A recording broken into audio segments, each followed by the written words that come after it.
જોઈ લ્યો, જયરાજ નું હતું તો કોળી સમાજ આખો એને ન્યાય મેળવવા માટે જતા હતા. હવે મેળવો. આ બીજો કોળી છોકરાને ઢોર માર્યો કાલે, જોઈ લ્યો.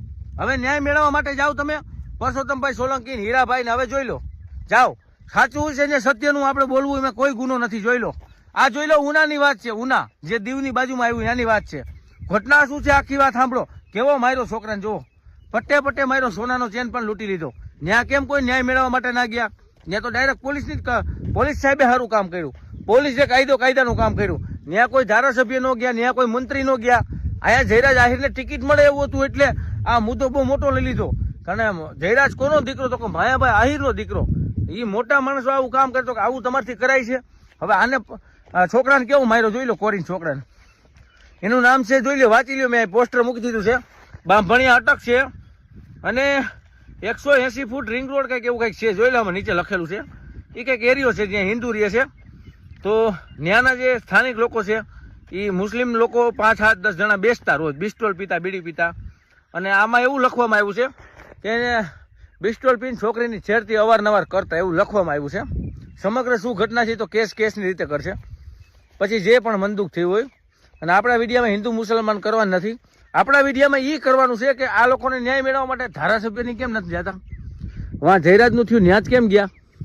અહીંયા કેમ કોઈ આગળ નથી આવતું? વાં જયરાજ આહિરને ટિકિટ કાપવાની હતી, એ મુદ્દો હતો. એટલે એ છોકરાને માર્યો. કંઈક 4 વ્હીલર હતી, ઇનોવા રોકીને, બરાબર.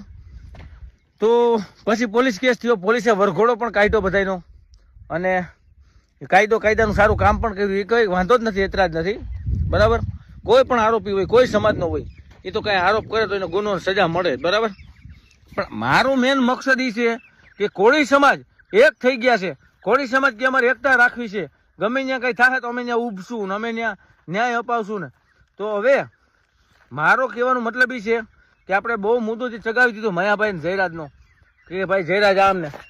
જયરાજ છે ને માયાભાઈનો દીકરો છે.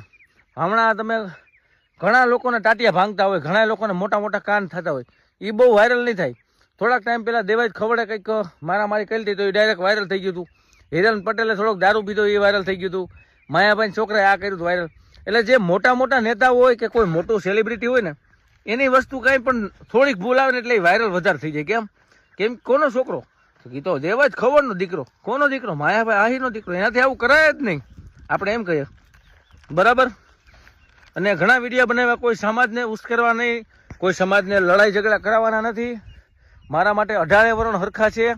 પણ આ જે છોકરા ઉપર થયું છે, ત્યાં પણ તમે ખુદ કદાચ કોળીના યુવકો કોઈ વિડીયો જોતા હોય તો એ પણ વિચાર કરજો કે ત્યાં કેમ ન્યાય મેળવવા ના ગયા. કારણ કે ત્યાં કાંઈ રાજકારણ થાય એવું નથી, ટિકિટ મળે એવું નથી. તો કોળી સમાજને એટલું મારે કહેવાનું કે તમે સાચા છો, તમે કાયદા ઉપર વિશ્વાસ કરો છો, તમે કાયદાનું કામ કરે, સારું જ કરે છે, એનું કોઈ એતરાજ નથી આપને. પણ કોઈ રાજકારણીઓનો વિશ્વાસ કરીને તમે એને ખંભે બેસી જતા નહીં. કારણ કે એ તમારે બંદૂક મરાવશે એના ખંભે બેઠા. આ એવું જ થયું ને યાર. બીજે ક્યાંય ન્યાય મેળવવા માટે રાજકારણીઓ ક્યાંય નહીં જાય, જોજો, બરાબર.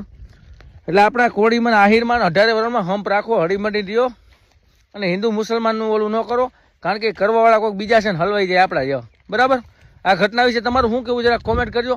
અને હું તો એમ જ કહું છું કે કમાવો, આગળ આવો, માલ બનાવો, પૈસા બનાવો. અને આ લડાઈ ઝઘડામાં યાર શું રાખ્યું છે? પૈસા બનાવીને સમાજમાં નામ કાઢો, આગળ આવો અને સમાજમાં એવા વ્યક્તિ સુધી પૂગી જાઓ કે તમારું નામ સાંભળીને કામ થઈ જાય. જય દ્વારકાધીશ.